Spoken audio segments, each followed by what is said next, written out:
शेतकऱ्याच्या बांधावर पोहोचले कृषी मंडळाचे व्यवस्थापकीय संचालक, समस्या जाणून घेत दिल्या अधिकाऱ्यांना सूचना। महाराष्ट्र कृषी उद्योग विकास महामंडळाचे व्यवस्थापकीय संचालक श्री अशोक काकडे यांनी 13 व 14 ऑगस्ट रोजी नाशिक जिल्ह्याचा दौरा करत थेट शेतकऱ्यांच्या बांधावर पोहोचून त्यांच्या अडचणी जाणून घेतल्या। कृषी निविष्ठांची उपलब्धता, गुणवत्ता, उत्पादन खर्च, पिकांच्या समस्या आणि बाजारपेठेत संधी याबाबत शेतकऱ्यांशी प्रत्यक्ष चर्चा करत त्यांच्या उत्पन्न वाढीसाठी महामंडळाच्या कामकाजात अधिक प्रभावीपणा आणण्याच्या सूचना त्यांनी दिल्या। इगतपुरी तालुक्यातील घोटी परिसरातील विविध शेतांना भेटी देत श्री काकडे यांनी शेतकऱ्यांकडून पिकांची सद्यस्थिती, खत व कीटकनाशकांची गरज, निविष्ठांचा दर्जा, उत्पादन खर्च तसेच बाजारपेठेशी संबंधित अडचणी जाणून घेतल्या। शेतकऱ्यांनी मांडलेल्या स्थानिक समस्यांवर केवळ अहवाल न मागवता प्रत्यक्ष क्षेत्रीय पातळीवर उपाययोजना करण्याच्या दृष्टीने संबंधित अधिकाऱ्यांना कालबद्ध कार्यवाहीचे निर्देश देण्यात आले। यानंतर मालेगाव परिसरातील शेतकरी बांधवांशीही थेट संवाद साधण्यात आला। महामंडळामार्फत उपलब्ध होणारी खते, कीटकनाशके, पशुखाद्य, कृषी अभियांत्रिकी साहित्य आणि NOGA उत्पादने योग्य दर्जाची वाजवी दरात आणि शेतकऱ्यांना आवश्यक त्या वेळी उपलब्ध व्हावीत यासाठी मागणी, उत्पादन व वितरण व्यवस्थेत समन्वय वाढवण्याच्या सूचना श्री काकडे यांनी दिल्या। मालेगाव तालुक्यातील अजंगी येथील जैविक खते व कीटकनाशके निर्मिती प्रकल्पाचीही पाहणी त्यांनी केली। यावेळी उत्पादन प्रक्रिया, गुणवत्ता नियंत्रण, उत्पादन क्षमता, साठवणूक आणि वितरण व्यवस्थेचा आढावा घेण्यात आला।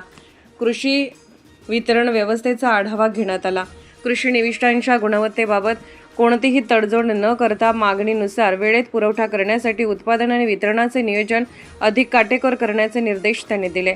प्रकल्पाच्या प्रलंबित कामांना गती देऊन कारखाना लवकरात लवकर कार्यान्वित करण्याच्या दृष्टीने आवश्यक कार्यवाही करण्याचे निर्देशही श्री काकडे यांनी संबंधित अधिकाऱ्यांना दिले। विकास कामासोबत पर्यावरण संवर्धनालाही महत्त्व देण्याचा संदेश देत त्यांच्या हस्ते वृक्षारोपण करण्यात आले।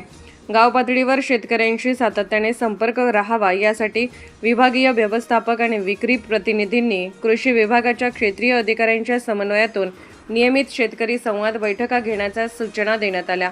स्थानिक पिकांच्या समस्या समजून घेऊन कृषी विभागाच्या तांत्रिक मार्गदर्शनानुसार योग्य खते, कीटकनाशके आणि अन्य कृषी निविष्ठांच्या वापराबाबत शेतकऱ्यांना मार्गदर्शन करण्यावरही त्यांनी भर दिला। तसेच महाॲग्रो मार्टच्या माध्यमातून उपलब्ध असलेल्या बाजारपेठीय संधीची माहिती शेतकऱ्यांपर्यंत पोहोचवावी असेही श्री काकडे यांनी स्पष्ट केले। शेतकऱ्यांना केवळ निविष्ठा विक्री करणे हा उद्देश न ठेवता त्यांच्या पिकाच्या गरजा समजून घेऊन योग्य तांत्रिक मार्गदर्शन उपलब्ध करून देणे आवश्यक असल्याचे त्यांनी सांगितले। योग्य सल्ला आणि तांत्रिक मार्गदर्शन मिळाल्यास अनावश्यक कृषी निविष्ठांचा वापर कमी होऊन उत्पादन खर्चावर नियंत्रण ठेवता येईल, पिकांचे नुकसान टाळता येईल आणि शेतकऱ्यांचे उत्पादन व उत्पन्न सुरक्षित ठेवण्यास मदत होईल अशी भूमिका त्यांनी मांडली।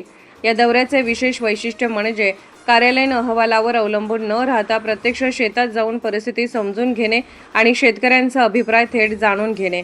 शेतकऱ्यांकडून मिळालेल्या सूचनांच्या आधारे पुढील कार्यवाहीची दिशा निश्चित करण्यावर दौऱ्यात भर देण्यात आला। या दौऱ्यावेळी जिल्हा अधीक्षक कृषी अधिकारी श्री माने, कृषी विकास अधिकारी श्री वरुण पाटील, तालुका कृषी अधिकारी श्री मडके, इगतपुरी RCFचे श्री महेश पाटील, नाशिक तालुका शेतकी खरेदी विक्री संघाचे अध्यक्ष श्री जयराम ढिकले, उपाध्यक्ष श्री फसाळे, श्री दुधडे, उपमहाव्यवस्थापक श्री राठोड, व्यवस्थापक श्री बिडवे, विभागीय व्यवस्थापक नाशिक यांच्यासह महामंडळाचे अधिकारी, कंपनी प्रतिनिधी, वितरक आणि शेतकरी बांधव उपस्थित होते। शेतकऱ्याचं उत्पन्न वाढावं आणि त्यासाठी MIDC अधिक सक्षम व्हावा, शेतकऱ्यांच्या गरजा ओळखून आणि शेतकऱ्यांना काय आवश्यक आहे याची माहिती घेण्यासाठी आज मी नाशिक विभागीय कार्यालयामध्ये बैठक घेतली होती। त्याला कृषी विभागामार्फत नेमलेले सगळे डीलर्स तसेच आमचे सहकार विभागातले विविध कार्यकारी सेवा सोसायटीचे नाशिक तालुक्यातील सर्व संस्था यांचे प्रतिनिधी एकत्र उपस्थित होते। आज खूप सविस्तर अशी चर्चा झाली। शेतकऱ्यांच्या अडचणी, संस्थांच्या अडचणी आणि त्यावर मात कशी करायची याचा एक आराखडा आम्ही तयार केलेला आहे। त्या अनुषंगाने आजची बैठक खूप यशस्वी झाली। मला असं वाटतं की आजच्या बैठकीचं फलित हे आपल्याला पुढील काही वर्षामध्ये व्यवस्थितपणे दिसेल। मी या अनुषंगाने सर्व नाशिककरांना विनंती करतो की आमचे रिजनल मॅनेजर आहेत बिडवे साहेब, त्यांच्याकडे जर का तुमच्या MIDC मध्ये अजून काही सुधारणा कराव्यात, कशा कराव्यात याचा काही जर का तुमच्याकडे काही योजना असतील, आराखडे असतील तर त्याची माहिती तुम्ही पाठवून द्यावी। त्याचबरोबर यावर्षी तुम्हाला फार चांगलं उत्पन्न मिळावे ही परमेश्वरचरणी प्रार्थना करतो. धन्यवाद.